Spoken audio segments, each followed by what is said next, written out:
And so it's important that Israel's priests become holy, and also that all of the people of Israel become holy, which is what the next inner sections are all about. Chapters 11 through 15 are about the ritual purity required of all the Israelites, and chapters 18 through 20 are about the moral purity of the people. Here's what's underneath all of this purity and impurity language. Because God is holy and he's set apart, the Israelites need to be in a state of holiness themselves when they enter into his presence. This was called being clean or pure. God's presence was off limits to anybody who was not in a holy state, and this was called being unclean or impure. Now, an Israelite could become impure in just a few ways: by contact with reproductive body fluids, by having a skin disease, by touching mold or fungus, or by touching a dead body. Now, for the Israelites, all of these were associated with mortality, with the loss of life, which gets us to the core symbol of all these ideas. You become impure when you're contaminated by touching death,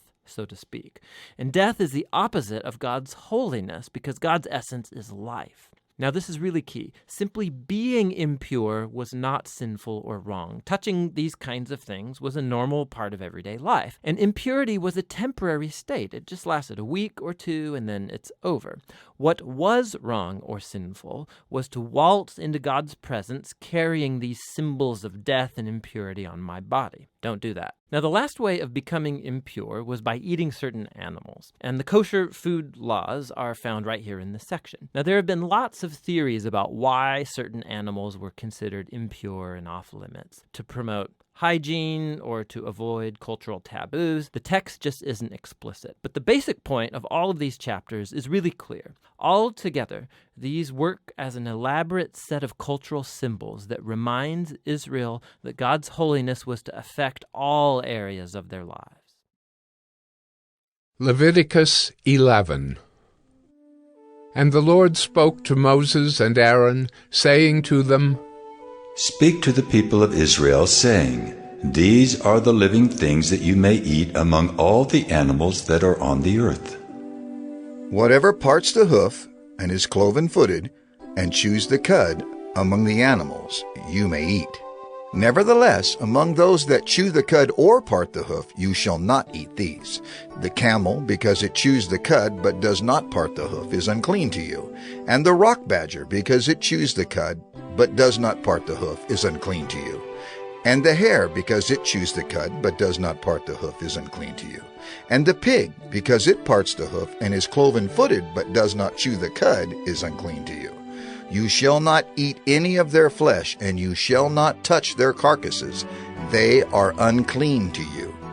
These you may eat, of all that are in the waters, everything in the waters that has fins and scales, whether in the seas or in the rivers, you may eat. But anything in the seas or the rivers that has not fins and scales, of the swarming creatures in the waters and of the living creatures that are in the waters, is detestable to you. You shall regard them as detestable. You shall not eat any of their flesh, and you shall detest their carcasses. Everything in the waters that has not fins and scales is detestable to you. And these you shall detest among the birds. They shall not be eaten. They are detestable. The eagle, the bearded vulture, the black vulture, the kite, the falcon of any kind, every raven of any kind, the ostrich, the nighthawk, the seagull, the hawk of any kind, the little owl, the cormorant, the short-eared owl, the barn owl, the tawny owl, the carrion vulture, the stork, the heron of any kind, the hoopoe, and the bat. All winged insects that go on all fours are detestable to you. Yet among the winged insects that go on all fours, you may eat those that have jointed legs above their feet, with which to hop on the ground. Of them you may eat the locust of any kind, the bald locust of any kind, the cricket of any kind, and the grasshopper of any kind. But all other winged insects that have 4 feet are detestable to you. And by these you shall become unclean. Whoever touches their carcass shall be unclean until the evening, and whoever carries any part of their carcass shall wash his clothes and be unclean until the evening. Every animal that parts the hoof but is not cloven-footed or does not chew the cud is unclean to you. Everyone who touches them shall be unclean. And all that walk on their paws among the animals that go on all fours are unclean to you.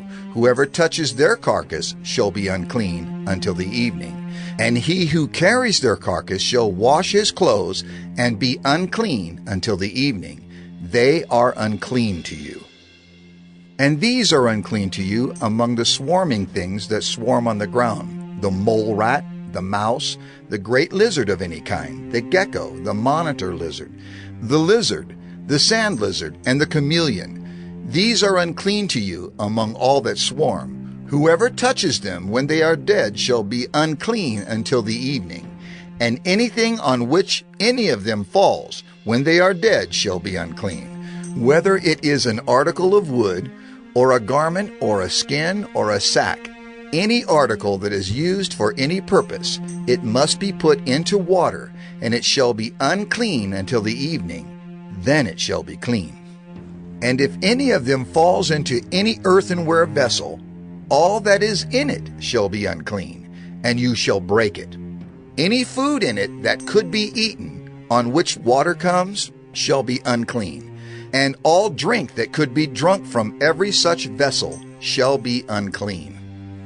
And everything on which any part of their carcass falls shall be unclean. Whether oven or stove, it shall be broken in pieces. They are unclean and shall remain unclean for you. Nevertheless, a spring or a cistern holding water shall be clean, but whoever touches a carcass in them shall be unclean. And if any part of their carcass falls upon any seed grain that is to be sown, it is clean. But if water is put on the seed, and any part of their carcass falls on it, it is unclean to you. And if any animal which you may eat dies, whoever touches its carcass shall be unclean until the evening. And whoever eats of its carcass shall wash his clothes and be unclean until the evening. And whoever carries the carcass shall wash his clothes and be unclean until the evening.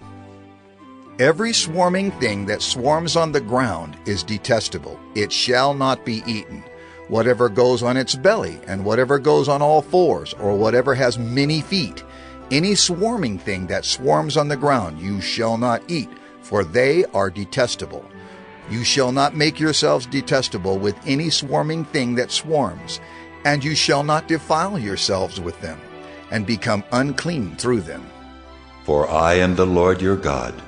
Consecrate yourselves therefore and be holy, for I am holy. You shall not defile yourselves with any swarming thing that crawls on the ground. For I am the Lord who brought you up out of the land of Egypt to be your God. You shall therefore be holy, for I am holy. This is the law about beast and bird, and every living creature that moves through the waters, and every creature that swarms on the ground, to make a distinction between the unclean and the clean, and between the living creature that may be eaten and the living creature that may not be eaten. Leviticus 12. The Lord spoke to Moses, saying, Speak to the people of Israel, saying, If a woman conceives and bears a male child, then she shall be unclean 7 days, as at the time of her menstruation. She shall be unclean. And on the 8th day the flesh of his foreskin shall be circumcised. Then she shall continue for 33 days in the blood of her purifying. She shall not touch anything holy, nor come into the sanctuary, until the days of her purifying are completed. But if she bears a female child, then she shall be unclean 2 weeks, as in her menstruation. And she shall continue in the blood of her purifying for 66 days. And when the days of her purifying are completed, whether for a son or for a daughter, she shall bring to the priest at the entrance of the tent of meeting a lamb 1 year old for a burnt offering, and a pigeon or a turtle dove for a sin offering. And he shall offer it before the Lord, and make atonement for her. Then she shall be clean from the flow of her blood. This is the law for her who bears a child, either male or female. And if she cannot afford a lamb, then she shall take 2 turtle doves or 2 pigeons, one for a burnt offering and the other for a sin offering. And the priest shall make atonement for her, and she shall be clean. Leviticus 13. The Lord spoke to Moses and Aaron, saying, When a person has on the skin of his body a swelling or an eruption or a spot, and it turns into a case of leprous disease on the skin of his body, then he shall be brought to Aaron the priest or to one of his sons, the priests. And the priest shall examine the diseased area on the skin of his body, and if the hair in the diseased area has turned white, and the disease appears to be deeper than the skin of his body, it is a case of leprous disease. When the priest has examined him, he shall pronounce him unclean. But if the spot is white in the skin of his body, and appears no deeper than the skin, and the hair in it has not turned white, the priest shall shut up the diseased person for 7 days. And the priest shall examine him on the 7th day. And if in his eyes the disease is checked, and the disease has not spread in the skin, then the priest shall shut him up for another 7 days. And the priest shall examine him again on the 7th day. And if the diseased area has faded, and the disease has not spread in the skin, then the priest shall pronounce him clean. It is only an eruption, and he shall wash his clothes and be clean. But if the eruption spreads in the skin, after he has shown himself to the priest for his cleansing, he shall appear again before the priest, and the priest shall look. And if the eruption has spread in the skin, then the priest shall pronounce him unclean. It is a leprous disease. When a man is afflicted with a leprous disease, he shall be brought to the priest, and the priest shall look. And if there is a white swelling in the skin that has turned the hair white, and there is raw flesh in the swelling, it is a chronic leprous disease in the skin of his body, and the priest shall pronounce him unclean. He shall not shut him up, for he is unclean.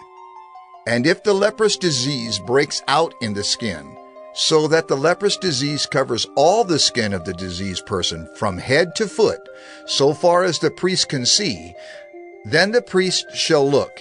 And if the leprous disease has covered all his body, he shall pronounce him clean of the disease. It has all turned white, and he is clean. But when raw flesh appears on him, he shall be unclean, and the priest shall examine the raw flesh and pronounce him unclean. Raw flesh is unclean, for it is a leprous disease. But if the raw flesh recovers and turns white again, then he shall come to the priest, and the priest shall examine him. And if the disease has turned white, then the priest shall pronounce the diseased person clean. He is clean. If there is in the skin of one's body a boil, and it heals, and in the place of the boil there comes a white swelling or a reddish-white spot, then it shall be shown to the priest, and the priest shall look. And if it appears deeper than the skin, and its hair has turned white, then the priest shall pronounce him unclean. It is a case of leprous disease that has broken out in the boil. But if the priest examines it, and there is no white hair in it, and it is not deeper than the skin, but has faded, then the priest shall shut him up 7 days. And if it spreads in the skin, then the priest shall pronounce him unclean. It is a disease. But if the spot remains in one place and does not spread, it is the scar of the boil, and the priest shall pronounce him clean. Or when the body has a burn on its skin, and the raw flesh of the burn becomes a spot, reddish white or white, the priest shall examine it. And if the hair in the spot has turned white, and it appears deeper than the skin, then it is a leprous disease. It has broken out in the burn, and the priest shall pronounce him unclean. It is a case of leprous disease. But if the priest examines it, and there is no white hair in the spot, and it is no deeper than the skin, but has faded, the priest shall shut him up 7 days, and the priest shall examine him the 7th day. If it is spreading in the skin, then the priest shall pronounce him unclean. It is a case of leprous disease. But if the spot remains in one place and does not spread in the skin, but has faded, it is a swelling from the burn, and the priest shall pronounce him clean, for it is the scar of the burn. When a man or woman has a disease on the head or the beard, the priest shall examine the disease, and if it appears deeper than the skin, and the hair in it is yellow and thin, then the priest shall pronounce him unclean. It is an itch, a leprous disease of the head or the beard. And if the priest examines the itching disease, and it appears no deeper than the skin, and there is no black hair in it, then the priest shall shut up the person with the itching disease for 7 days. And on the 7th day the priest shall examine the disease. If the itch has not spread, and there is in it no yellow hair, and the itch appears to be no deeper than the skin, then he shall shave himself. But the itch he shall not shave. And the priest shall shut up the person with the itching disease for another 7 days. And on the 7th day the priest shall examine the itch, and if the itch has not spread in the skin, and it appears to be no deeper than the skin, then the priest shall pronounce him clean, and he shall wash his clothes and be clean. But if the itch spreads in the skin after his cleansing, then the priest shall examine him, and if the itch has spread in the skin, the priest need not seek for the yellow hair. He is unclean. But if in his eyes the itch is unchanged, and black hair has grown in it, the itch is healed, and he is clean, and the priest shall pronounce him clean. When a man or a woman has spots on the skin of the body, white spots, the priest shall look, and if the spots on the skin of the body are of a dull white, it is leukoderma that is broken out in the skin. He is clean. If a man's hair falls out from his head, he is bald. He is clean. And if a man's hair falls out from his forehead, he has baldness of the forehead. He is clean. But if there is on the bald head or the bald forehead a reddish-white diseased area, it is a leprous disease breaking out on his bald head or his bald forehead. Then the priest shall examine him, and if the diseased swelling is reddish-white on his bald head or on his bald forehead, like the appearance of leprous disease in the skin of the body, he is a leprous man. He is unclean. The priest must pronounce him unclean. His disease is on his head. The leprous person who has the disease shall wear torn clothes, and let the hair of his head hang loose. And he shall cover his upper lip and cry out, "Unclean! Unclean!" He shall remain unclean as long as he has the disease. He is unclean. He shall live alone. His dwelling shall be outside the camp. When there is a case of leprous disease in a garment, whether a woolen or a linen garment, in warp or woof of linen or wool, or in a skin, or in anything made of skin, if the disease is greenish or reddish in the garment, or in the skin, or in the warp or the woof, or in any article made of skin, it is a case of leprous disease, and it shall be shown to the priest. And the priest shall examine the disease, and shut up that which has the disease for 7 days.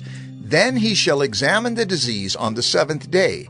If the disease has spread in the garment, in the warp or the woof, or in the skin, whatever be the use of the skin, the disease is a persistent leprous disease. It is unclean. And he shall burn the garment, or the warp, or the woof, the wool, or the linen, or any article made of skin that is diseased, for it is a persistent leprous disease. It shall be burned in the fire. And if the priest examines, and if the disease has not spread in the garment, in the warp, or the woof, or in any article made of skin, then the priest shall command that they wash the thing in which is the disease, and he shall shut it up for another 7 days. And the priest shall examine the diseased thing after it has been washed, and if the appearance of the diseased area has not changed, though the disease has not spread, it is unclean. You shall burn it in the fire, whether the rot is on the back or on the front. But if the priest examines, and if the diseased area has faded after it has been washed, he shall tear it out of the garment, or the skin, or the warp, or the woof. Then, if it appears again in the garment, in the warp, or the woof, or in any article made of skin, it is spreading. You shall burn with fire whatever has the disease. But the garment, or the warp, or the woof, or any article made of skin from which the disease departs, when you have washed it, shall then be washed a second time and be clean. This is the law for a case of leprous disease in a garment of wool or linen, either in the warp or the woof, or in any article made of skin, to determine whether it is clean or unclean.